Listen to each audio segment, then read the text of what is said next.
Hi എല്ലാ കൂട്ടുകാർക്കും പുതിയൊരു വീഡിയോയിലേക്ക് സ്വാഗതം. ഇന്നത്തെ റെസിപ്പി എന്ന് പറയുന്നത് ഈ ഒരു മുട്ട മസാലയാണ്. അപ്പോൾ ഇതെങ്ങനെയാണ് ഉണ്ടാക്കിയെന്ന് നമുക്ക് നോക്കാം.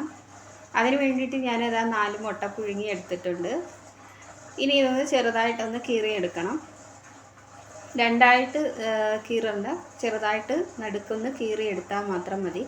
പിന്നെ ഞാനിതിലേക്ക് ചേർക്കാനായിട്ട് കുറച്ച് ചെറിയ ഉള്ളി അരിഞ്ഞെടുത്തിട്ടുണ്ട്. പിന്നെ 1/4 ടീസ്പൂൺ പെരിഞ്ചീരകവും 1/4 ടീസ്പൂൺ കുരുമുളക്, ഒരു 6-7 വെളുത്തുള്ളി ചതച്ചെടുത്തിട്ടുണ്ട്. പിന്നെ ഒരു തണ്ട് കറിവേപ്പില എടുത്തിട്ടുണ്ട്. ആദ്യം തന്നെ ഞാൻ ചട്ടി വെച്ച് വെളിച്ചെണ്ണയാണ് ഒഴിച്ചു കൊടുത്തേക്കുന്നത്. എണ്ണ ചൂടായതിനു ശേഷം അതിലേക്ക് ഞാൻ ചതച്ച് വെച്ചിരിക്കുന്ന പെരിഞ്ചീരകം, വെളുത്തുള്ളി ഇതെല്ലാം കൂടി അതിലേക്ക് ഇട്ട് കൊടുക്കുകയാണ്.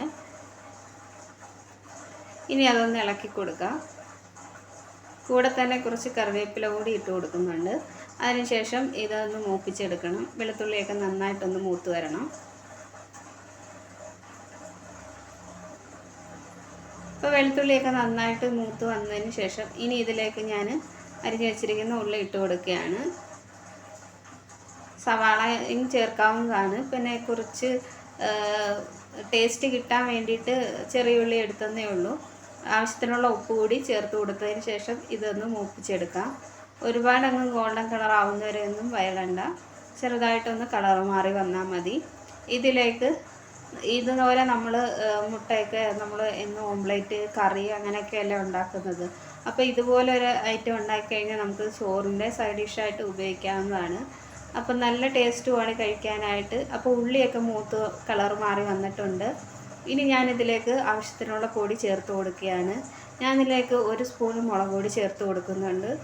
ഒരു 1/4 ടീസ്പൂൺ മഞ്ഞൾപ്പൊടി ഇട്ട് കൊടുത്തിട്ടുണ്ട്. ഇനി ഇത് നല്ലതുപോലെ ഒന്ന് മൂത്ത് വരണം.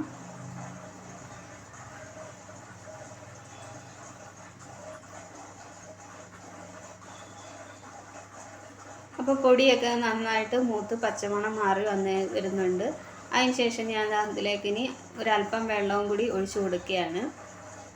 അല്പം വെള്ളം ഒന്ന് കുഴഞ്ഞ് കിട്ടാൻ വേണ്ടിയിട്ട് ഒരല്പം വെള്ളം ഒഴിച്ചു കൊടുക്കുന്നത്. നമ്മുടെ മുട്ടയിലേക്ക് ഈ മസാലയൊക്കെ പിടിക്കുന്നതിന് വേണ്ടിയിട്ടാണ് വെള്ളം അല്പം ഒഴിച്ചു കൊടുത്തേക്കുന്നത്. ഇനി നമുക്കിതിലേക്ക് മുട്ട ഇട്ട് കൊടുക്കാവുന്നതാണ്. ഇനി ഇത് നന്നായിട്ടൊന്ന് ഇളക്കി യോജിപ്പിച്ചെടുക്കുക. നമ്മൾ കീറിയ ഭാഗത്തൊക്കെ നല്ല രീതിയിൽ മസാല ഇറങ്ങത്തക്ക രീതിയിലൊന്ന് ഇളക്കി എടുക്കണം. അപ്പോൾ നന്നായിട്ട് ഇളക്കി യോജിപ്പിച്ചെടുത്തിട്ടുണ്ട്. ഇനി നമ്മൾ തീ ഓഫ് ചെയ്തിട്ടുണ്ട്. അപ്പോൾ ഇത്രയേ ഉള്ളൂ, നമ്മുടെ മുട്ട മസാല റെഡി ആയിട്ടുണ്ട്. അപ്പോൾ നിങ്ങളിതുപോലെ ഉണ്ടാക്കി നോക്കണം. ഉണ്ടാക്കിയിട്ട് നിങ്ങളുടെ അഭിപ്രായങ്ങൾ കമൻ്റായിട്ട് അറിയിക്കാൻ മറക്കരുത്. അപ്പോൾ പുതുതായിട്ട് ചാനൽ കാണുന്ന കൂട്ടുകാരുണ്ടെങ്കിൽ ഒന്ന് ചാനൽ സബ്സ്ക്രൈബ് ചെയ്ത് സപ്പോർട്ട് ചെയ്യണം. നിങ്ങളുടെ കൂട്ടുകാർക്കൊക്കെ ഒന്ന് ഈ വീഡിയോ ഒന്ന് ഷെയർ ചെയ്ത് കൊടുക്കുകയും വേണം.